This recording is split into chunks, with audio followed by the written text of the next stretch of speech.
Before we get started, make sure to hit that subscribe button and share your thoughts in the comments, because what I'm about to tell you isn't just a story. It's a raw, unsettling look at trust, love, and betrayal that will stay with you long after the video ends. It was a Sunday morning when Sarah casually dropped the words that would unravel everything. We were sitting at the breakfast table, the smell of toast and coffee filling the kitchen, sunlight sliding lazily through the blinds. She looked at me, her voice soft, almost hesitant. "My ex, he texted me last night. I might give him another chance." Time froze. The coffee cup in my hand felt suddenly heavy, the warmth of the morning sun replaced by a cold, hollow weight in my chest. My mind scrambled. Was I hearing her right? Was this some twisted joke? I forced a calm smile, because anger in that moment would have been useless.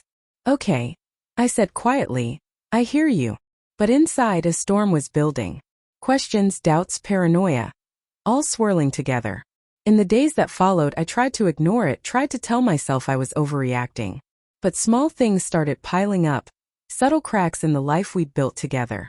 Her phone was always face down, notifications muted, messages that she forgot to mention. She started taking longer showers, coming home later from work, claiming errands or catching up with friends. And the way she laughed at certain texts, the way her eyes would flicker toward her screen when she thought I wasn't looking, it all gnawed at me. I found myself second-guessing everything. Had I done something wrong? Was I too busy, too distracted, too silent? I tried to rationalize, to tell myself she loved me. But the knot in my stomach tightened with every missed call and unexplained absence. Then one evening I saw it. She had left her laptop open while making tea. My fingers hovered over the keyboard, hesitant. I hated myself the moment I clicked her messages, but curiosity, fear won. There it was.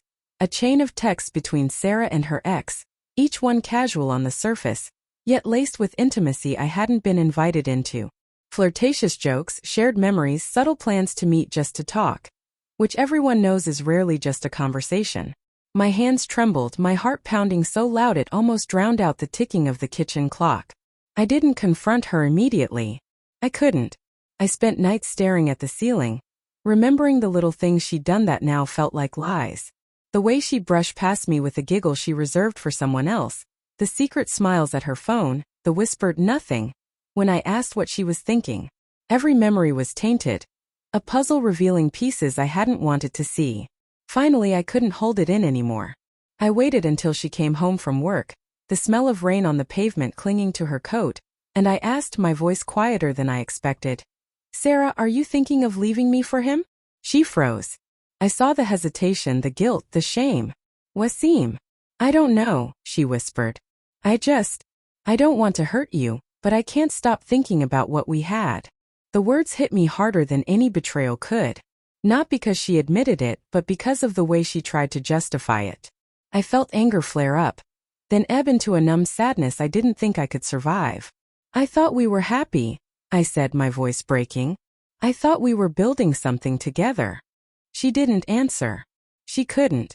The silence was more painful than words. In the weeks that followed, we tried to talk, to salvage what remained, but the trust was gone. The home we shared felt like a museum of memories that no longer belonged to me. I found myself noticing the little things. The way she laughed a little too brightly at her phone. The way her gaze lingered on messages that weren't meant for me. Love was still there, in flashes, in memories, in the comfort of knowing her hand in mine. But it was poisoned by doubt. Eventually I made a choice. Not out of anger, not out of spite, but out of self-respect. I had to leave. The pain of staying, of living half in love and half in suspicion, was unbearable. I packed a bag, left a note, and walked out into the cold night, letting the wind carry away the weight of what I could no longer bear. In the aftermath, I replayed every moment we'd shared. Every laugh, every quiet dinner, every whispered promise. Some memories still stung. Some brought a bittersweet smile. I realized that betrayal isn't always loud. It's quiet, creeping in through unnoticed cracks, reshaping everything you thought you knew. Sarah and I didn't have a dramatic final confrontation. There was no yelling, no tears, no public scenes. Just a quiet understanding that what we had could not survive a betrayal like this. And in that silence I found my strength. I learned that loving someone doesn't mean losing yourself. That leaving doesn't mean failure. it can mean survival. And so life goes on. Slowly, painfully, I rebuild. I trust again, cautiously, with the scars as reminders of what I've survived. And I've learned a lesson I will carry forever. Love is precious, but self-respect is priceless. If you're listening to this and it resonates, if you've ever felt that quiet, gnawing doubt in the back of your mind, remember this. Trust your instincts, honor your worth, and never let betrayal define who you are. Love may hurt, but it should never break you completely.